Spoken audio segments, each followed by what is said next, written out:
So, yesterday at the time of this recording, Netflix's Castlevania series released its first season. And because it's only 4 episodes long, and each episode is only 22 minutes, I'm very thankful for that in the growing Western trend of making TV show episodes a whole 44 minutes. Kind of annoying either way.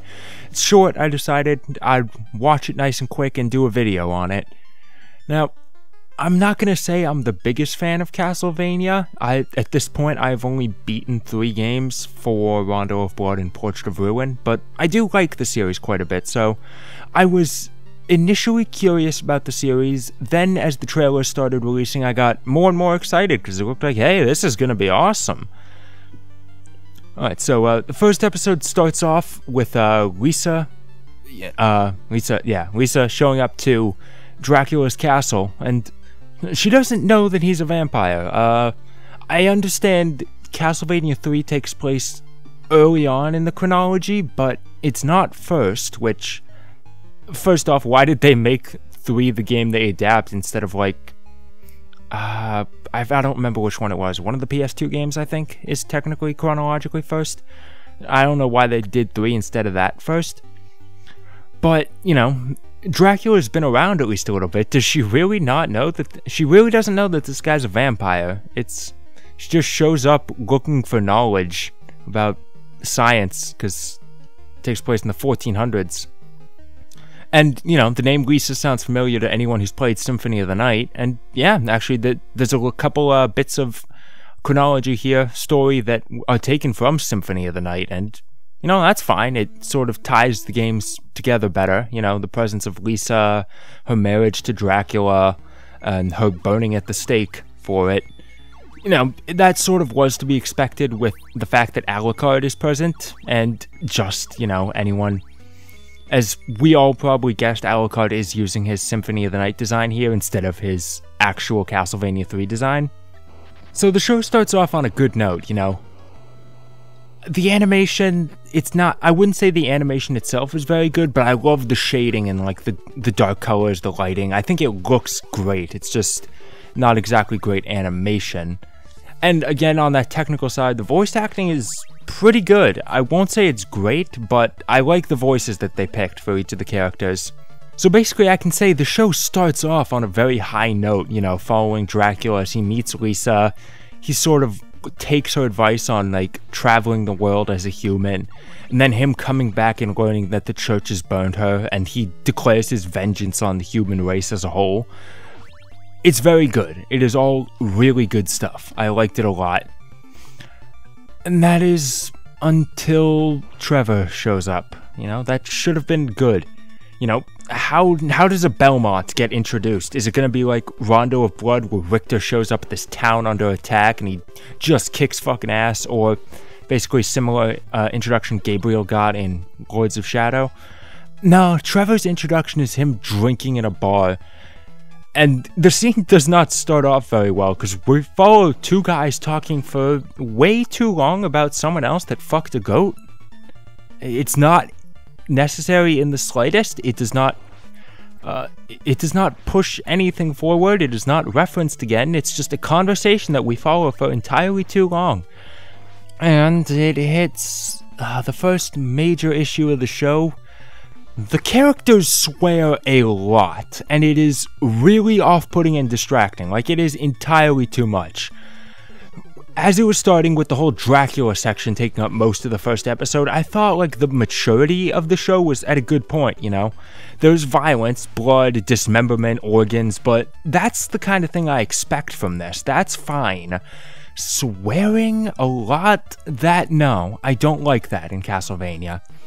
And I'll give them credit, they didn't go all the way and also, like, play up sex appeal. They don't do that, so that's nice at least. But they did not have to do all the fucking swearing. And I also wouldn't be too harsh on it if it was just these drunkards in the bar that swear, but no, Trevor does it a lot.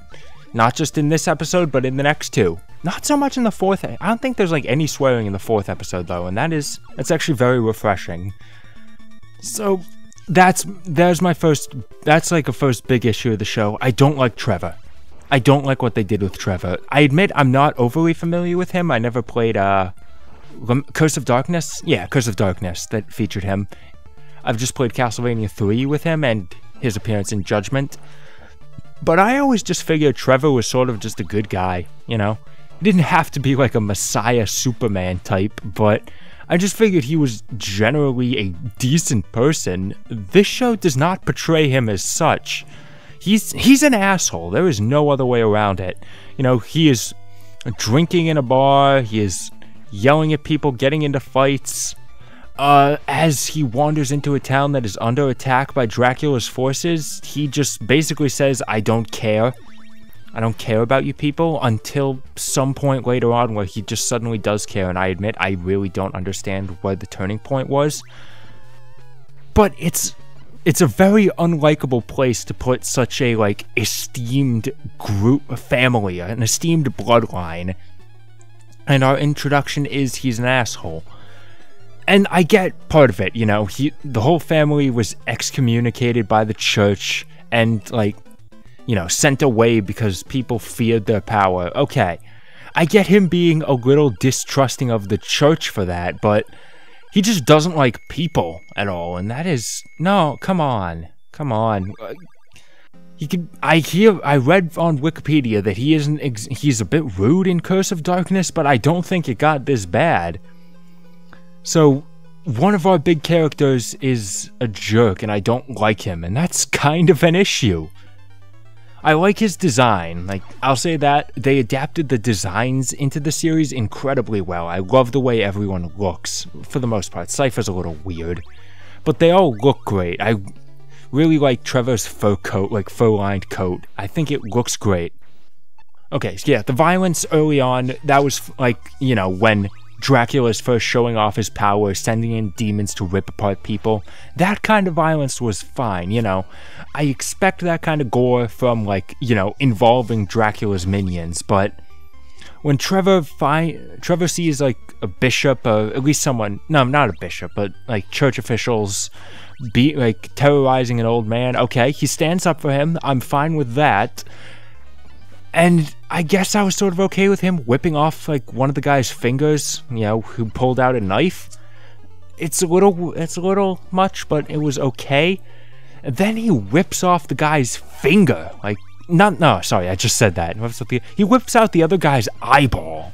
Like, quite cleanly, I must say. And, okay, it's a pretty impressive feat, but does Trevor really need to be doing such awful things to other people, you know? In the 4th episode, when he is whipping monsters and they're exploding into guts, alright, that's fine, that's what he does, he's a vampire killer, but other people? No. He wouldn't do... Okay, I don't want to say he wouldn't do that, but it doesn't sit right with me, basically. Then in this town, I already forgot the name of, despite the fact they do say it quite a bit. I already forgot the name of this town that he shows up in. They have an issue with, the monsters show up every night, terrorize the town, and the church is blaming this nomadic people called the Speakers. 12 of which? Yeah, 12 of which are in the town. One of them is missing, and Trevor agrees, like, okay, I'll go into the catacombs to find them. And then you guys get out, because I guess the Belmonts and the Speakers have history together, so he's kinder to them, or maybe it's just because they're not the church. It's kind of hard to say whether or not Trevor, like, just hates everyone, or mostly the church, because the church makes up a lot of people in olden times. But it at least feels like everyone, and it's just the Speakers that he's not a complete and total asshole to. He's still pretty fucking rude, but it's not that bad. Goes into the catacombs, and hey, it's Cypher Belnades. Belnades, I really have no idea how you pronounce it. And she was turned to stone by a Cyclops. If you played Castlevania 3, this sounds familiar, and I will credit the show for that. You know, they are... Obviously, it's an adaptation, they make changes, but they are accurate to the games, and I give them credit for that. They were trying. And Trevor has his first real fight, you know. The fight in the bar that did not look impressive in the slightest. Him fighting the church guys. I don't really count those. This is the first real fight scene of the series, and yeah, it was good. it was short, but it was cool. Him fighting the Cyclops, him like dodging around, throwing the dagger into the Cyclops' eye. It was cool. And Cypher is freed. And her design is kind of weird. I feel like her face is like too angular, I think would be the way to put it. And her voice, I guess the actor isn't bad, but I really have no idea what accent she's going for. It sounds like Spanish, maybe? Something like that. And I can't see anything on the Castlevania wiki that denotes that that's what she would be. I guess, is it because one of the translations of her name is Fernandez? Is that why? Or is there like some piece of history that the wiki was missing? Either way, it bothers me. And, Trevor brings her back, says, okay, we had a deal, says to her grandpa, okay, we had a deal, I found your granddaughter, now get out of this town before the people persecute you. And they say no. I guess you can say this is sort of like Trevor's turning point, because they say, what exactly, I don't remember, but it was something like, the only thing we fear, like, we don't fear death, we fear not doing anything. And Trevor takes that to heart later on. Alright, it's a decent enough speech, I guess. And actually, on that note, I do like that earlier on, Trevor paraphrased the, all it takes for evil to win is for good men to do nothing. Which, I like that he used that, because it was in the ending of Symphony of the Night. That is cool. Again, they are actually pretty accurate. And then Trevor starts setting up a plot to deal with the church conspiracy, as I put it. And there's a whole plot in this town about, like, the bishop. And he's controlling the people with... I'm not controlling, I guess, but... He's the ruler of the town, basically. He's manipulating all the people into attacking the speakers. He has, like, an aside sentence about, like, hey, I'm going to be the strongest, like, the highest rung of the ladder of the church. And just the whole scene where Trevor is confronting him, just talking in the church. And it's like, yeah, this guy's the big villain, the bishop. And I'm thinking, like, isn't Dracula in this series somewhere? The plot is supposed to be... The plot of early Castlevania games is not difficult. It's Belmont shows up because Dracula has appeared. Belmont fights Dracula, This whole thing about the church is not necessary. Some of it is okay, alright, but taking up this much focus is not good. Once Trevor's story starts, we don't get any monster fighting until halfway through the 4th and final episode. Maybe not halfway, but in that last episode. And again, I will say, when Trevor gets to be cool, he does get to be cool. The monsters show up, he's like, yeah, alright, everyone listen to me, I am the only one that knows how to fight these monsters. Anyone with like a pitchfork or a spear or whatever, you guys all get in this formation. Cypher, you use your ice magic to create walls to wall them in. You, priest, get water, anoint it. And he's ordering everyone around, killing monsters. It looks cool. I admit, this is the kind of thing I was looking for. He's not being an asshole. And just on the further, following continuity note, I like the fact that the first time he whips a monster with the vampire killer, the guy explodes. Cypher's sort of like impressed, and he turns to her and says, it's been consecrated specifically to fight vampires and demons. And I admit, I always have a soft spot in adaptations of video games where they offhandedly mention a bit of continuity, and I'm like, yes, that is correct, you guys have done your research. I always have a soft spot for that, so I appreciated that line. But I have an issue with the fact that I realized at that point they never call it the vampire killer, That's not like a relatively unknown thing. It is very clear in Castlevania chronology that the Belmont's whip is the vampire killer. That is its name, and it never gets brought up in the series. So the monsters get all killed, everything is good. In the turmoil, Trevor and Cypher fall into the catacombs that Cypher was in earlier. She went down there looking for someone called the Sleeping Soldier, who's like a warrior that's been asleep for 100 years that can fight Dracula. They come across him coming out of a coffin. It's Alucard. And Trevor and Alucard fight for a little bit. It's a good fight scene. I like it. I like it a lot, actually. You know, both of them get some cool moments, all that. It becomes good, and then proving that Trevor is cool, proving that Trevor is capable. Alucard says, like, good, I've been looking for a hunter and a scholar who can help me fight Dracula, and I noticed he didn't say pirate. He doesn't need a pirate, doesn't need a thief, so that was I noticed early on, like a week before the series came out, whenever they released the cast list, that, oh, Grant isn't in this series, huh, it's kind of weird. But as I started watching the show, I was thinking, like, okay, maybe they're just going, like, out of order on the characters being recruited, and they'll get Grant later. But with Alucard outright saying, like, the team is going to be him, the hunter, and the scholar, I guess Grant isn't part of the series. You know, it's kind of weird that they cut out one of the main characters, and the only explanation I can come up with is that they saw his redesign in Judgment and said, no, we don't want anything to do with that. And I'll also give credit to Alucard for, despite the fact that he is a vampire, he is the most likable of the protagonists, you know. He fights Trevor, yes, but it's because Trevor started it, you know. He doesn't know about Alucard, so he just assumes you're Dracula, or at least a minion of him, and fights him. Alucard doesn't do anything to, like, warn him off. He just does it to test his mettle. And yeah, alright. Alucard has no ill will towards the heroes. You know, Trevor he's less of a dick at the end of the series, but he still has not completely redeemed himself in my eyes, and Cypher isn't that bad, but there's still something about her that irks me. So, the heroes got better steadily as they were introduced, but Alucard is the only one I outright like. And that's where the series ends. That's where the season ends so far, at least. I would say, like, they only made 4 episodes to test the waters, see if people liked it, and then they'd make more.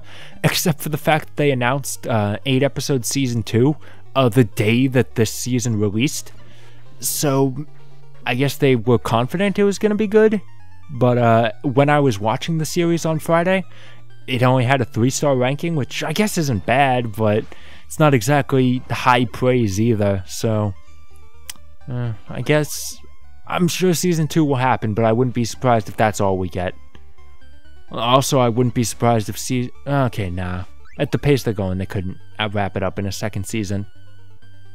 And I also noticed, like, at the scene, there's a cool moment where, you know, Trevor, Alucard, and Cypher are all together as a team and they're walking out. Would that not have been a perfect place to put Beginning from Castlevania 3? And that is a huge problem for the series. It never uses any Castlevania music. Like, okay, the original music is fine.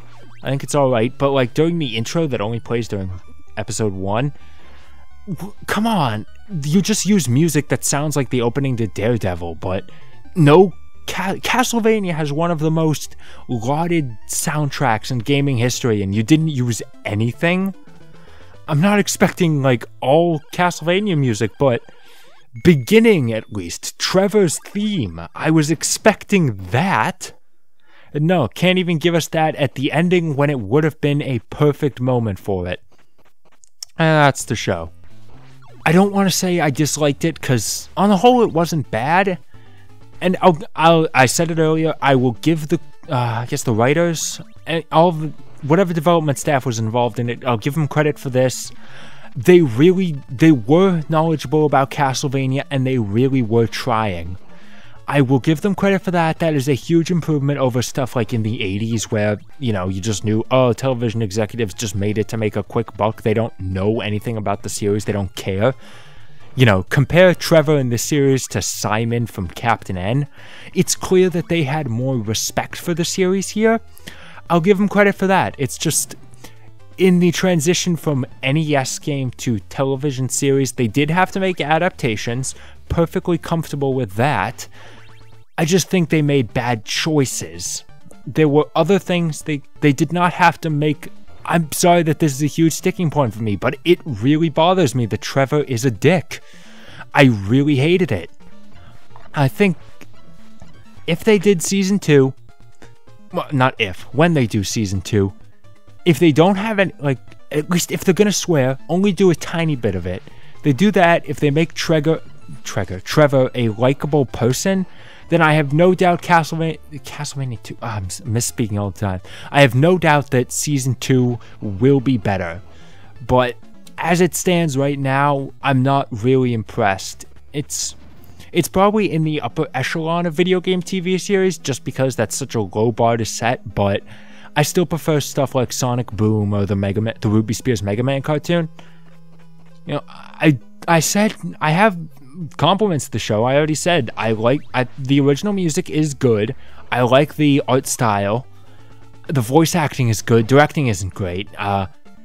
During the 4th episode, when Trevor's yelling orders to all the villagers, his yelling voice does not sound good at all. But as a whole, the actors are good. I don't know any of them. The only thing I figured out from IMDb searching when the cast list was released is that but the voice for both Dracula and Trevor were dwarves in The Hobbit. So, I mean, that's interesting, I guess. But it's not too much to be excited about. I guess that's probably more just on me. I'm not too familiar with, you know, celebrities. Yeah, the writing wasn't bad. You know, pacing was okay. Although there is actually one point about the writing I wanted to bring up. There's a scene in like the final episode where the monsters are attacking. Before the monsters are attacking, when the mob has come to fight to persecute the speakers, and Trevor just says like, "I've already taken care of them. They're gone." It abruptly cuts to a scene of them in the catacombs next to the dead Cyclops. One of the guys just says, I swear I just saw it moved," and then it abruptly cuts back. Was that a joke? Like, it came out of nowhere, left in 1 second, and it does not fit tonally. This is not a series with comic relief. This is a dark and pretty serious series. That one joke felt horribly out of place. As it stands now, if you want to know what I liked about the series, everything about the first episode prior to Trevor's introduction was just fantastic. Amazing stuff there. And it wasn't incredible, but I liked the 4th episode. That was good. Everything else in the middle was underwhelming at best. I'll watch season 2 when it comes out, but I can't say I'm excitedly looking forward to it. That's just gonna be oh, it's out, alright.